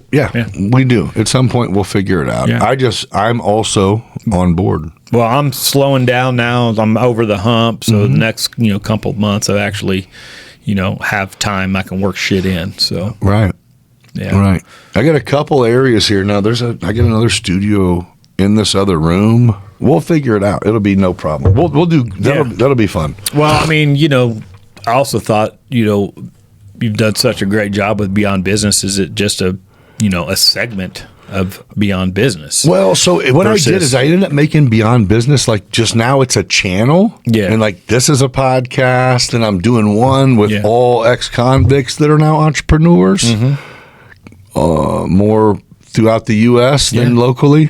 Everybody loves a comeback story. And it's on the same channel, but different. It's Breaking Bars is the name of it. So that's what I was like, well, we can whatever. And we have analytics. I mean, it's not a lot, right? But it's finally to the point where when people watch, you got content. When I say, hey, man, just fucking subscribe. It helps. It really. You have to say it. It's stupid, but it is like, once you hit a certain number of those, they fucking actually cut you a little check. Yeah. You know what I mean? And it's like, oh, shit. Once you see that they'll cut to commercial during your shit, or they'll run ads at the bottom of your shit, it means if you interact, we reward the person. Yeah. Very minimally, but still. So now it's to the point where it goes, all right, it's not big, it's not anything, but, you got to start somewhere. I'm not good. I don't fucking like and fucking share shit. Yeah. I think you're doing great. You look good on camera. You speak well. You got good topics. You're rolling around in different things. And I need to pay a little bit more attention than I have, but I think what you're evolving it's just quickly. Thank you. Thank you. And in a great way. No, I appreciate it, man. If it wasn't for folks like dude, you're just my homie, bro. I mean, you're doing great things, but you're my boy. Yeah. Back, just be able to hang out and you are one chop of it up. He has to say yes, so I'm gonna to him. We're OGs, bro. Yeah, so it was like for you to come on and have faith in it. And dude, you've always supported me, man. Sure, and everything, and wouldn't have it any other way. Doing absolutely. Glad to get in here and sit and chop it up. And it's almost like you just pointed it out earlier that we're old, but I'm like, it's almost weird because now we sit back and go, we know whatever's going on here, we know the owner. Mm-hmm. that makes us the old people, right? Fuck. I just thought we were on a different level. You're like, no, we're old. We are on a different level. Older. but not dying on the vine. Still getting it done and getting after it. Like, bro. We got you're retiring in 10 years because you want to live for 40 more of fun. Yeah. So I'm into a lot of adventure type stuff in my personal life, and that clock's ticking. I'll do it till I can't, but I have a lot of stuff that I want to run around and do, and mountains and adventure stuff that I'm trying to get done in life. I got some playing I want to do. I didn't get to do it when I was young. Yeah. So now busy working. Yeah, I'm busy working. So retirement for me is going from 60 hours down to about 30 or 35. Yeah. I think the important takeaway of everyone who is our age that does this is to go, the best thing you can do to get here really, really, really, really quick is nothing. There's not a fucking thing that you can do. Yeah. Just being persistent and working hard, put in the work. It sucks before it don't. Everybody that I know that is successful has, put in the work. It sucks before it don't. And some people get lucky and fall into stuff, but I don't think they don't plan for that. If they don't follow it with the work and the grind, then they lose it. Yeah. I've seen, some people, that get great opportunities. You still have to grind. You have to grind. And some people have grind all their life and never had really, and didn't find success until the right door opened later in life, and were wildly successful. So, you make your luck by being in position. Reps count always. Yeah. For sure. Yeah. For sure. Well, dude, do you have anything you want to say? Is there anything else? We've kind of touched on everything, man. I fucking love you and everything you're doing, and of course your companies and your family. Just trying to speak to young entrepreneurs. There's no, there's no shortcut. It's hard work. If you're going to do it, it's not a free ride. It's not it's not a get rich scheme, but it's so rewarding and gratifying, and the value that I get out of my life. I get a lot of gratification out of my life, and I think it's because I'm well-rounded. I take my ass. I've gotten my ass kicked. I've gotten up. I've dusted myself off. And I've succeeded and came back, fought another day, and I just keep climbing the mountain. I keep going in one direction because I keep not giving up. Too dumb to give up. No, but you just said like the young entrepreneurs, you're so on point, because it's like it does suck, right?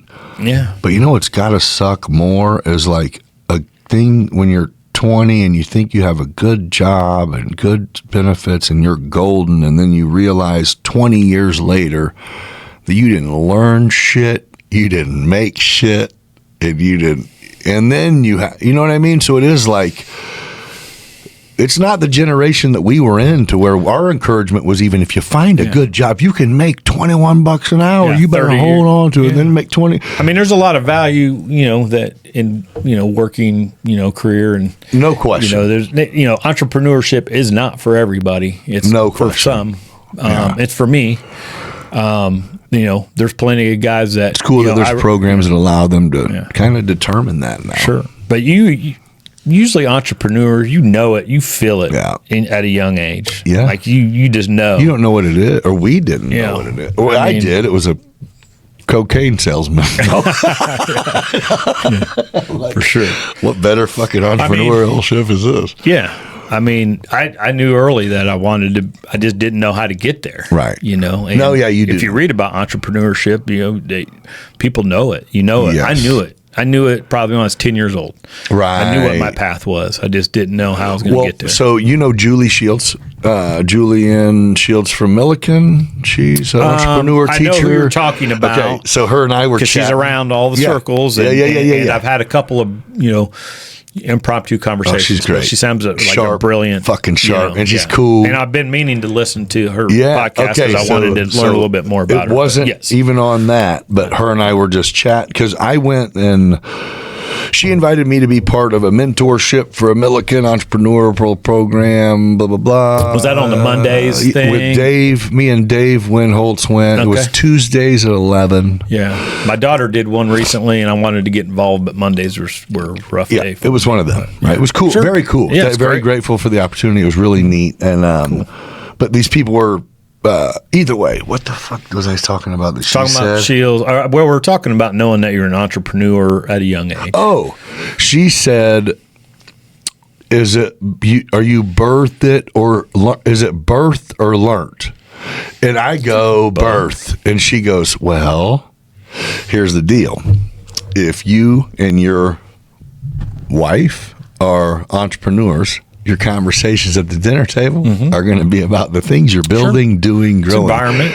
If you guys are if you're a nurse and a contractor, you guys are shutting the fuck up about work, or because it sucks. Yeah, and you know what I mean. So your kids see you getting drugged through the struggle, and they don't want no part of it. Well, I just think it was going. So it was like her going. If you are too hungry minds, your kids grow on growth, and it does affect you. And I was like, it's a personality trait. I just as changed well my mind, because that's what I said. You're birthed it, or you're not. I look at my son and I go, fuck, you're going to be like a surgeon or something, because you're wired for learning, but weird. I don't even mean it weird. I'm jealous. Sure. But just going, it's just like, give me that book and give me a test and I'll fucking kill it. And I'm going, is that fun? He goes, no, but you said it was necessary. And I'm like, okay. Yeah. You need to go meet Elon, bro, because I don't know what to do with you. But it's just different. People are different. And I do. I'm not pro college. I'm not pro. I am pro trades. I don't give a fuck if you went to college or not. Pro trades. Trades are everything. But either way. Pro education. Pro education. Yeah. Bam. And it comes in a lot of different forms. Fair. Yeah. Yeah. All right, dude. I'm going to get you out of here. Thank you for coming back. Thank you for supporting the podcast. And congratulations, dude. Quarter of a century. 25 Tailor-made landscaping, bro. Pretty cool. It's really cool. Yeah. That's impressive. God, dang. That's a lifetime. Yeah. Huh. Yep. All right. Well, congratulations proud to of you, my people. Man. Yeah, for sure. And then now you got something else booming. Why not make yourself more busy? Good for you. All right. Well, hey, thank you guys for joining me on another episode of Beyond Business. I'll catch you guys next week. Until then, be kind to each other. Thank you.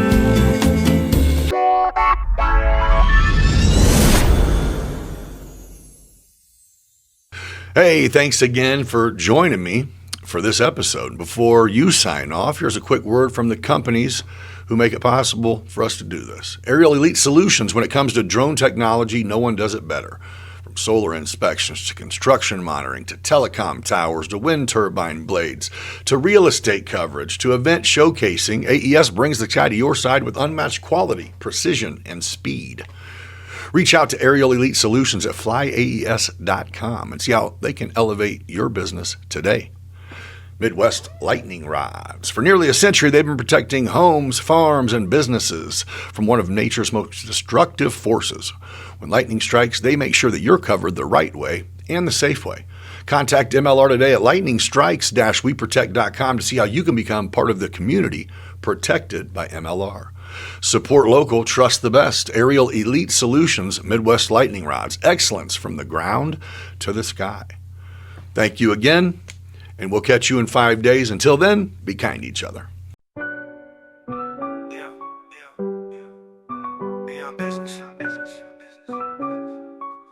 Yo, we on business. Yo, we out here hitting that grind. Podcast vibes, letting loose, unwind. Next on the mic, yeah, he flexing with pride. Meeting dope souls, taking you on the ride. Talking about life, not just that paper. Doing it big, ain't no time for a hater. People yap behind his back, but we rise like the sun. Gather around, fam, we just having some fun. Beyond business, it's a vibe, feel that thrill, getting intimate. May even get your heart filled. Meeting the legends, those raw and real. Digging deep thoughts, show you how to feel. From the block to the boardroom, we making that move. Beyond business, baby, yeah, we got the groove. Shout out to the hustlers, the real street thugs. We all eat together, no need for the drugs. Yeah, you blessed with the gift, determined to thrive. Nick's breaking it down, keeping that fire alive. Let's go deep like the ocean, no bluff. Beyond business, baby, we can't get enough.